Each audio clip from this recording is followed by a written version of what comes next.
she would probably be doing what she loved to do best, was coach gymnastics, enjoying her life as a mom.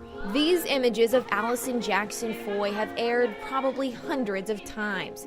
Her face ingrained in the minds of viewers across the country who watched and listened to her story. A story that just won't end.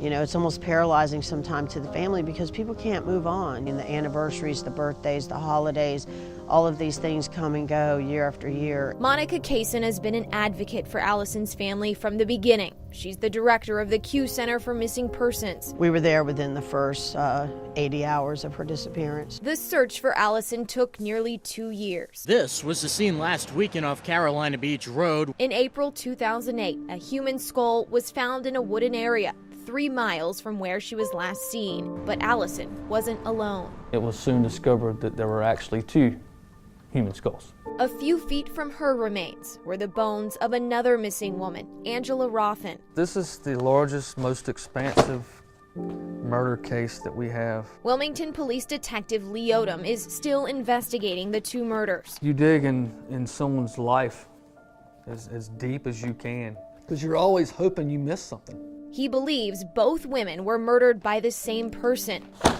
Over the years, potential suspects have come and gone. From serial killers to citizens whose name come up in the investigation. But one name still stands. By process of elimination, have eliminated all but one potential suspect in this case.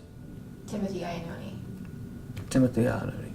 Timothy Iannone, a Port City cab driver who Odom says was in the bar Allison disappeared from. Iannone is currently in prison, serving time for numerous charges, including embezzlement and breaking and entering. 4 years ago, this case could have gone before a jury, and it did not. Mark Benson worked the case as a private eye. This was Allison's sweater alone, and with over 27 stab wounds. The case is just kind of in a stalemate. It's stalled. But it may soon take a turn. We have recently discovered some new information. Odom says a new witness came forward a few months ago.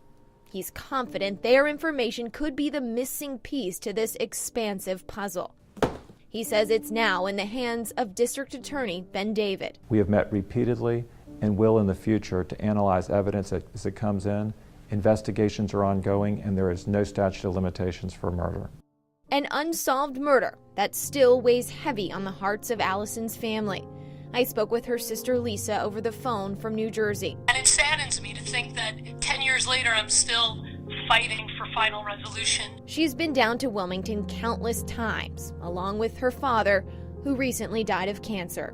The one thing he always said to me was, before I close my eyes for the last time, I would like to see justice for Allison and have my day in court. Hopefully I get that in my lifetime, and her kids get that.